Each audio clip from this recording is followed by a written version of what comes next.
छत्रपती शिवाजी महाराज नेहमी म्हणत, स्वराज्य हे फक्त किल्ल्यांवर नाही, तर जनतेच्या मनात उभं राहायला हवं. एका गावातून जाताना महाराजांनी पाहिलं, शेतात उभं पीक, पण शेतकऱ्यांच्या चेहऱ्यावर आनंद नाही. जुलूम, जादा कर, लुटालूट यामुळे शेतकरी त्रस्त झाले होते. शिवाजी महाराज घोड्यावरून उतरले. शेतकऱ्यांच्या जवळ बसून प्रेमानं विचारलं, काय रे, एवढं पीक असूनही दुःख का? शेतकऱ्यांनी भीतभीत सांगितलं, कर वसुली, फौजांची लूट, बियाण्यांची कमतरता, पाण्याचा अभाव.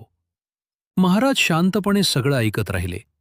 ते म्हणाले, जो शेतकरी सुखी नाही, त्याचं राज्य कधीच सुखी होऊ शकत नाही. शिवाजी महाराजांनी आदेश दिले, अन्यायकारक कर बंद करा. शेतकऱ्यांच्या पिकाला संरक्षण द्या. बियाणं व बैलांची मदत करा. पाणी साठवण्यासाठी तलाव व विहिरी बांधा. महाराजांनी कडक शब्दात सांगितलं, शेतकऱ्याच्या एका दाण्यालाही हात लावणारा स्वराज्याचा शत्रू आहे. लुटालूट करणाऱ्यांना कठोर शिक्षा झाली.